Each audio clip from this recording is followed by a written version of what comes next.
get the lead, and then you're in control of the game in the third period. And a lot of good stuff that we can take into tonight's game. You did play the biggest part of the game with Lane. How different it is Yeah. compared to Matt? Yeah, it was good. Obviously, each player is different.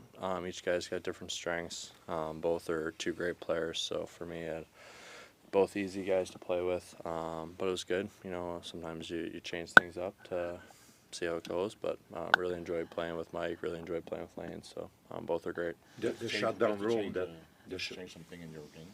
It doesn't matter. No, I think you kind of learn as no matter who you're playing with. You play your game and you read off one another. Each guy has different strengths, but you don't try and change your game too much. You just try and work for one another, communicate lots, and just be there for each other and support each other. A few times this season you lost some lead. How important was it last game to resist to that push at the end? Yeah, super important. When you have leads in the third, you want to close those games out. Thought we did a good job, obviously. A lot of penalties, a lot on the kill, a 5-on-3, and then they pulled their goalie early, and they got one. But I thought we managed it pretty well for the most part, and it's important to close out those games. the shutdown rule that you had with Mike when you did play with him, and now with Lane, do you have part of this role too when you guys are on the road and Marty doesn't have the last changes? Yeah, I think you're always aware of who you're on the ice. Obviously, when you're in the top four, whether you're home or away, you're playing against the other team's top lines. So it's important when we're wearing on end to defend well, be hard on their top guys. Whether it doesn't matter who you're playing with, that doesn't change. And but yeah, it's super important to be aware of who you're with and play hard against their top guys. When you look at your success early in the season as a team, how much of it was predicated on stopping the puck from getting to your zone, and how much did you see that kind of reinstall itself in the first 10 minutes of the Pittsburgh game? Yeah, I think a lot of our stuff we talked about through training camp is good gaps and killing plays early. And if they do get in the zone, having an aggressive mindset where 3 to 5 seconds and it's killed and we're going the other way. And I feel like when you do that, you give yourself a chance. You're spending less time your own end.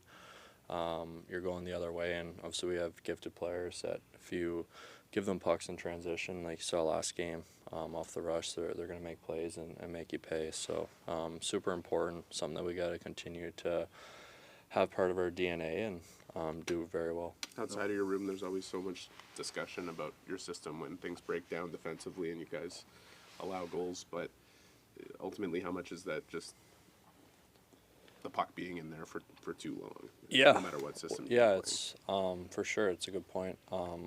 No matter what system you play, it's never bulletproof. And if you're going to give teams majority of the game in their end to figure something out, there's a lot of good players in this league, and there's definitely times where we've gotten loose where it's on us as individually and collectively to be better. But it's also if you spend too much time in there, the chances of something going wrong or something going bad and end up in your back of your net are high. So it's super important to kill plays early, spend less time in there, and when we're doing that, we're having success. What do you see as the main key to beating with the Rangers? Yeah, it's always a tough game in this building. A good team. They obviously played us well earlier in the season. But yeah, we just bringing, like I said, talked about the stuff we did well in Pittsburgh, bring that into the game and get off to a good start, and should be a good matchup, and we'll be ready for it. How different is it to play in this building compared to other buildings in the league? Yeah, it's cool. Obviously played a lot of hockey in here just with being in their division for the last past seasons. Just a different feel, you know. In New York City, there's no city like it. When you're walking up the ramp, it's cool as a player. It's always a fun atmosphere, and Saturday night in New York City, it's one of the better spots in the league, so should be fun. What was my question?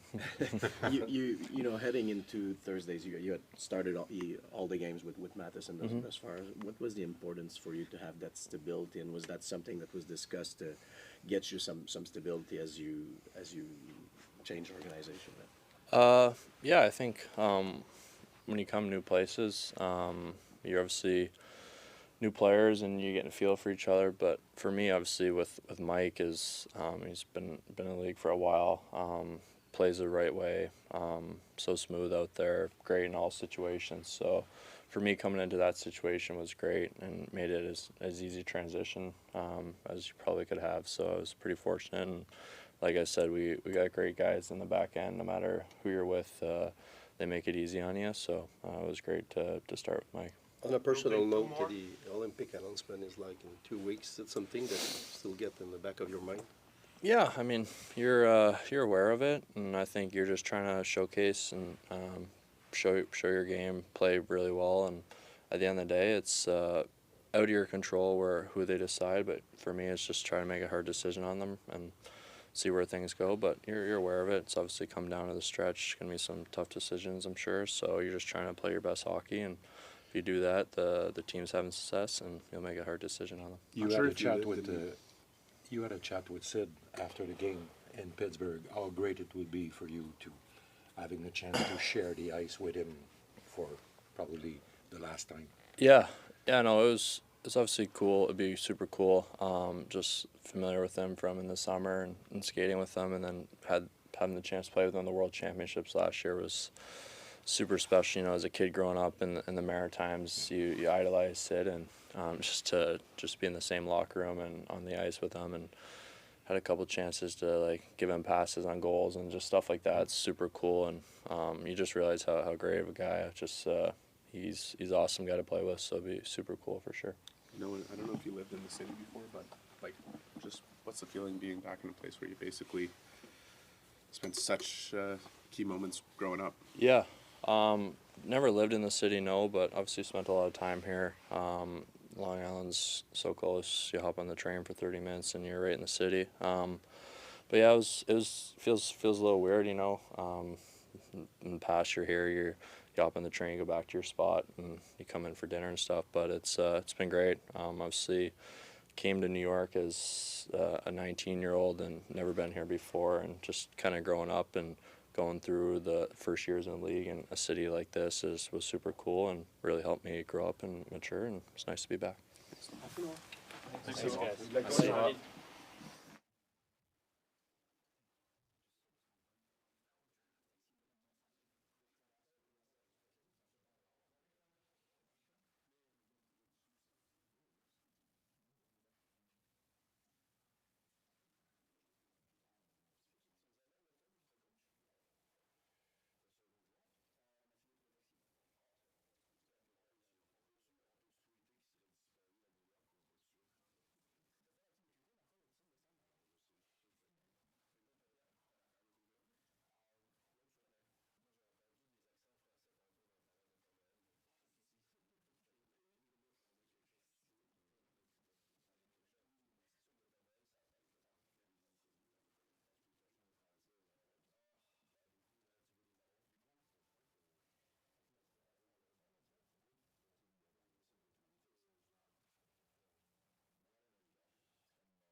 Davidson, he out.